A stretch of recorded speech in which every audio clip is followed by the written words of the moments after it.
So Saturday, June 27th, 2026, at Arrowhead Stadium in Kansas City, Austria, and Algeria play out a 3-3 draw in the final round of World Cup group play. ESPN calls it a win-win result for both teams on the field. Fans online split into two predictable camps. One side blames bad luck and a string of VR decisions.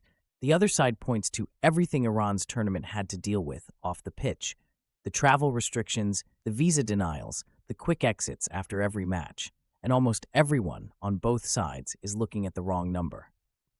Now I want you to do something for me. Forget the recaps for a second. Forget the highlight reels. Go back to the actual scoreline from Iran's three group matches and just sit with it. 2-2 against New Zealand, 0-0 against a 10-man Belgium side, 1-1 against Egypt, 3 games, 3 draws, 0 losses. Now ask yourself a question. In a knockout-style tournament, a team that goes through its entire group stage without losing a single match usually keeps playing. You lose, you're out. You don't lose, you're still in it. Iran did not lose a single match at this World Cup, and Iran is going home anyway. That's the detail almost nobody is sitting with. Not the VAR call against Belgium, not the stoppage time offside against Egypt. The structural fact that an unbeaten team got eliminated by a result happening in a stadium 900 miles away, in a match Iran wasn't even playing in. So let's actually look at what happened, because once you understand the mechanism, the outrage online starts to look a little misplaced, and the real story underneath it gets a lot more interesting. Here's the part most casual fans don't fully track. The 2026 World Cup expanded to 48 teams, split into 12 groups of 4. Only the top 2 in each group are guaranteed a spot in the round of 32. But FIFA also takes the 8 best third-place finishers across all 12 groups and lets them through too. Which means your fate isn't only decided inside your own group anymore. It's decided by a cross-group leaderboard. Points first, then goal difference, then goals scored, then a list of secondary criteria most fans have never read. Iran finished third in their group with 3 draws and 3 points. To survive as one of those 8 third-place teams, they needed a small number of exact outcomes elsewhere in the tournament to fall their way on the final match day. None of them did. Croatia beat Ghana in a result that didn't even change Croatia's already secured position. Congo beat Uzbekistan to advance on their own merits. And in Kansas City, Austria and Algeria played out the result that mattered most to Iran. Algeria's captain Riyad Mahrez scored his second goal of the night in the 3rd minute of stoppage time, a brace that put Algeria 3-2 up and for about 2 minutes had Austria on the brink of elimination. Less than 3 minutes later, Austria's Sasa Kaladzic headed in an equalizer that locked the score at 3-3. That single header did 3 things at once. It sent Austria through in 2nd place in the group. It gave Algeria exactly enough points, 4, to leapfrog Iran in the 3rd place standings. And it ended Iran's World Cup in real time on a different continent than the one Iran's own players were standing on. Think about that for a second. Iran's tournament didn't end on a missed penalty or a defensive mistake of their own. It ended on a header from a player wearing an Austrian jersey in a stadium in Missouri in a match where Iran's name wasn't even on the lineup sheet. Now here's the question worth asking. If a knockout round place can be decided by a match happening hundreds of miles away that you have zero control over, what does that tell you about the shape of this format? Because this isn't really a story about one disallowed goal or one offside call or one stoppage time header. It's a story about what happens when a tournament expands to 48 teams and tries to keep the drama of a smaller format by building a point system most fans don't understand until it eliminates their own team. And here's the detail that makes this even messier. This exact matchup, Austria against Algeria, a group decided in the final minutes, has happened before. 1982, West Germany versus Austria. Both teams realized partway through that a specific, narrow result would send them both through at Algeria's expense, and the game slowed to a near standstill to make sure it happened. Football historians still call it the disgrace of Gijon. FIFA changed its scheduling rules afterwards specifically to stop it from happening again, by playing final group matches simultaneously. So in 2026, with both Austria and Algeria again needing a draw to suit them, the football world half expected a repeat, a cautious, low-effort stalemate. Instead, they played one of the most dramatic 90-plus minutes of the entire tournament, trading goals back and forth until the final whistle. By every account, it was the opposite of cynical. And Iran still went out because of it. Sometimes the system doesn't even need cynicism to produce a brutal result. It just needs math.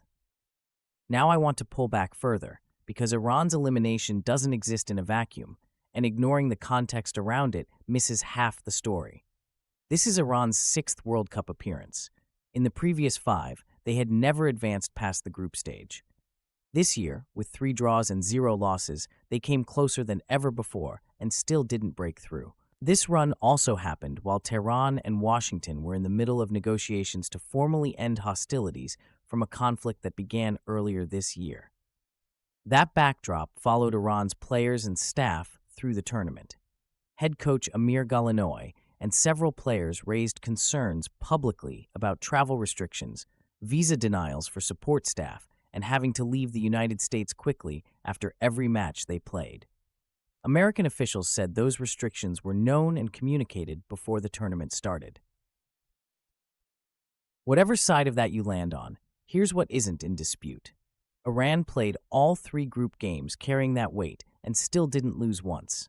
2-2 with New Zealand. A scoreless draw against a Belgium side reduced to 10 men, with an Iranian goal in the first half disallowed by VAR. A 1-1 finish against Egypt that included a missed Iranian penalty, 2 shots off the post, and a stoppage-time goal that was briefly celebrated before being ruled out for an offside measured in inches. Iranian defender Ramin Rezaian, named player of the match against Egypt for scoring Iran's only goal that day, didn't hide his frustration afterward. He told reporters he was tired and that he couldn't see where the luck was for his team because, in his words, they deserved to win that game. Iran's coach was just as direct about the officiating, calling his own side an unlucky team. Captain Mehdi Taremi struck a different tone, saying he was proud of what the team had accomplished, regardless of the result. After the elimination was confirmed, Iran's federation released a farewell statement that had nothing to do with football.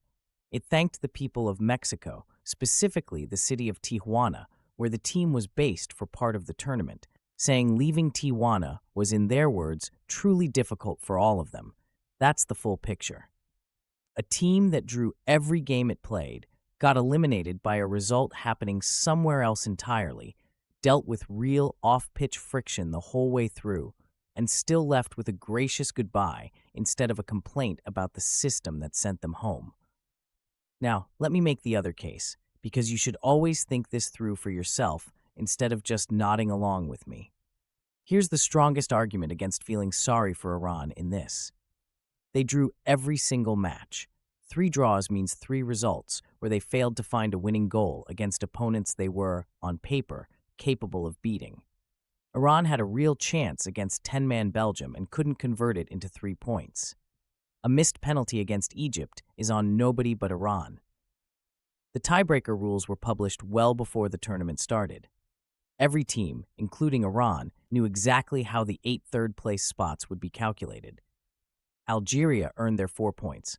Austria earned their result. Nobody owes Iran a knockout spot for going unbeaten if unbeaten only ever produced 3 points out of a possible 9. That argument is completely fair. It's also incomplete. It doesn't explain why a format built to expand opportunity, 48 teams instead of 32, keeps producing this exact kind of outcome, where a team with 0 losses and several defensible refereeing grievances goes home while teams with actual losses on their record advance. The tiebreaker rules are fair on paper. Whether the format itself produces fair outcomes in practice is a separate question, and Saturday night is exactly the kind of result that keeps that question open. So here's what actually happened, put together. Iran played a tournament under real off-pitch pressure, picked up 3 draws against 3 different opponents, and never lost a single match. Their elimination wasn't decided by anything they did in their own final game. It was decided in Kansas City by a stoppage time header from a player on a different team in a rerun of a fixture infamous for almost the opposite kind of result 44 years earlier. The math worked exactly the way FIFA designed it to work, and it still produced a finish that feels deeply unsatisfying to anyone who just watched an unbeaten team get sent home. So here's what I'd watch closely over the next few days. First, watch how Algeria performs in the round of 32. They're the team that directly benefited from Saturday's draw, finishing ahead of Iran on points. If they go on a real run, the tiebreaker system gets some validation. If they're knocked out immediately, the conversation about whether they deserve that spot over an unbeaten Iran only gets louder. Second, watch whether FIFA says anything official about the third-place comparison format before the next major tournament. Every cycle this expanded bracket runs, there's another headline case like Iran's. At some point, that becomes a pattern FIFA has to address instead of one it can just acknowledge exists. Third, watch the reaction inside Iran over the coming days, separate from the football conversation itself. A team that leaves a major tournament with a specific, genuine thank you to the city that hosted them instead of a public complaint about the format that eliminated them tells you something about how that locker room chose to exit. Whether that tone holds once everyone's home is worth watching too. Here's your homework. Go find FIFA's actual published tiebreaker criteria for ranking third-place teams across groups. Not a summary, the real list. Points, then goal difference, then goals scored, then a string of disciplinary and fair play tiebreakers most fans never have to think about until exactly this kind of finish forces them to. And here's the question I want to leave you with.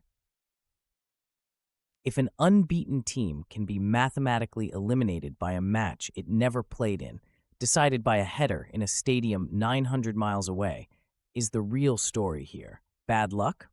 Or is it a 48-team format quietly trading simplicity for exactly the kind of chaotic, headline-generating drama that keeps fans glued to their phones during the group stage? Because if it's the second one, then results like Iran's aren't a flaw in the system. They're the system working exactly as designed.